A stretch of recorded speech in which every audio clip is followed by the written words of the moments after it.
बिस्मिल्लाहिर्रहमानिर्रहीम सल्लल्लाहु अला मुहम्मद। अस्सलामु अलैकुम।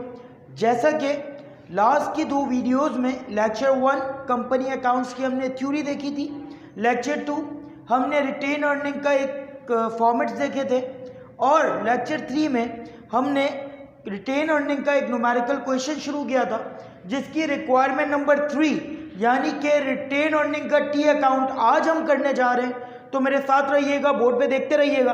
पहले कुछ चीज़ें मैं रिवाइज करवा दूं जो मैंने लेक्चर 1 और लेक्चर 2 में कही थी। मैंने ये कहा था कि सर रिटेन अर्निंग को एक्यूमुलेटेड प्रॉफिट भी कहा जाता है और रिटेन अर्निंग को अनडिस्ट्रीब्यूटेड प्रॉफिट भी कहा जाता है, रिटेन अर्निंग को अनएप्रोप्रिएटेड प्रॉफिट भी कहा जाता है, जिससे हमें ये बात पता लगती है कि रिटेन अर्निंग एक प्रॉफिट अकाउंट है और प्रॉफिट जब भी इंक्रीज होगा क्रेडिट होगा और जब भी डिक्रीज होगा डेबिट होगा। तो सर रिटेन अर्निंग की नेचर यानी कि क्रेडिट है तो इसका ओपनिंग भी हमेशा क्रेडिट साइड पे आएगा। जब आप सवाल में देखेंगे तो उसमें लिखा हुआ है रिटेन अर्निंग अनएप्रोप्रिएटेड, ऊपर शेयर होल्डर इक्विटी पार्ट में दिया हुआ है 9 लाख रुपीज, तो मैंने रिटेन अर्निंग का ओपनिंग बैलेंस 9 लाख क्रेडिट पे लिख दिया है। इसके बाद सर क्योंकि इस साल कंपनी ने 2019 में नेट प्रॉफिट अर्न किया है 8 लाख रुपीस का, sir retain earning net profit की वजह से इंक्रीज हो जाता है यानी कि क्रेडिट होता है, इसलिए मैंने रिटेन अर्निंग को 8 लाख रुपीस से क्रेडिट कर दिया। सर इसके बाद हमने ये सीखा था कि रिटेन अर्निंग दो वजूहात से कम होता है, एक वजह है रिजर्व और दूसरी वजह है डिविडेंड। तो सर यहाँ पे हमने डिविडेंड भी डिक्लेयर किया है और रिजर्व भी अप्रोप्रिएट किए हैं। सर हमने डिविडेंड डिक्लेयर किए हैं दो। नंबर 1 हमने डिक्लेयर किया है cash dividend. Sir cash dividend आप देखेंगे कि कंपनी अब तक 1,50,000 शेयर इशू कर चुकी है और हर शेयर पे कंपनी ने 0.50 रुपीज़ देने का फैसला किया है। तो जब आप 1,50,000 को 0.50 से मल्टीप्लाई करेंगे तो आपका आंसर आ जाएगा 75,000। सर इसके बाद कंपनी ने स्टॉक डिविडेंड डिक्लेयर किया है। सवाल में वाज़े तौर पे ये लिखा हुआ है कि कंपनी हर 5 शेयर के बदले एक नया शेयर इशू करेगी, जिसका मतलब यह है कि कंपनी ने अब तक 1.5 लाख शेयर इशू किए हैं, उसे हम डिवाइड कर देंगे 5 से तो हमारा आंसर आ जाएगा 30,000।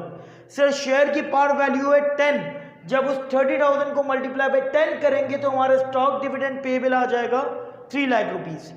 सर क्योंकि इनकी वजह से रिटेन अर्निंग कम हो जाता है इसलिए हमने इन दोनों को डेबिट कर दिया। कैश डिविडेंड पेबल भी डेबिट हो जाएगा और स्टॉक डिविडेंड पेबल भी डेबिट हो जाएगा रिटेन अर्निंग के अकाउंट में। सर इसके बाद हमने 3 तरीके के रिजर्व्स अप्रोप्रिएट किए। रिजर्व फॉर कॉन्टीजेंसीज हमने अप्रोप्रिएट किया है 20,000 का एडिशनल। सर पहले से कुछ रिजर्व जो है वो अप्रोप्रिएट हुआ था, हमने 20,000 का और कर दिया जो कि हमने यहाँ पे लिख दिया है। सर इसके बाद reserve for redemption of debenture, sir पहले से 2 लाख रुपए के अप्रोप्रिएट हो चुके थे, 80,000 रुपीज़ के हमने और अप्रोप्रिएट किए यानी टोटल हो गया 2,80,000। सर इसके बाद reserve for expansion of plant, ये हमने एक नया रिजर्व अप्रोप्रिएट किया है 2,10,000 रुपीज़ का। सर इन तीनों की वजह से रिटेन अर्निंग सर कम हो जाएगा इसलिए मैंने इन तीनों को डेबिट कर दिया। तो सर यहाँ पे लिख दिया मैंने इनको। सर मैंने इस साइड को ऐड किया तो आ रहा था 17 लाख रुपीज़। सर जो साइड ज़्यादा होती है अमाउंट में हम उसे दोनों तरफ लिख देते हैं, तो मैंने दोनों तरफ 17 लाख लिख दिया। जब 17 लाख में से मैंने डेबिट साइड को माइनस किया यानी कि दोनों डिविडेंड्स और रिजर्व्स को माइनस किया तो मेरा रिटेन अर्निंग का क्लोजिंग रह गया 10,15,000 रुपीज़। अब हम सॉल्व करने जा रहे हैं रिक्वायरमेंट नंबर 4। रिक्वायरमेंट नंबर 4 में आपसे शेयर होल्डर इक्विटी बनाने को कहा गया था, उसे मैंने सॉल्व करना शुरू किया कुछ इस तरीके से कि सबसे पहले मैंने ऊपर लिख दिया कंपनी का नाम, जिस कंपनी की आप शेयर होल्डर इक्विटी बनाने जा रहे हैं, फिर जो काम आप कर रहे हैं यानी कि शेयर होल्डर इक्विटी बना रहे हैं, किस तारीख की बना रहे हैं, एज ऑन 31 दिसंबर 2019, 31 दिसंबर 2019 की मैं शेयर होल्डर इक्विटी बना रहा हूँ। अब सर सवाल शुरू करते हैं। सर सबसे पहली चीज़ दी हुई है authorise capital. Sir authorise capital को नॉमिनल कैपिटल भी कहा जाता है और रजिस्टर्ड कैपिटल भी कहा जाता है। जैसे कि आपको एक बार पहले भी बता चुका हूँ कि ये सवाल में सिर्फ और सिर्फ इंफॉर्मेशन के लिए गिवन होता है। ये बात आपने याद रखनी है कि ये सवाल में सिर्फ इंफॉर्मेशन के लिए गिवन है, इसीलिए हम इसको आगे भी कहीं पे इस्तेमाल नहीं करेंगे। इसके नीचे ये 2 लाइन लगाने का मकसद ये है कि ये टोटल कैलकुलेशन में भी शामिल नहीं होगा। सर सबसे पहले मैं ले लूँगा पेड अप कैपिटल।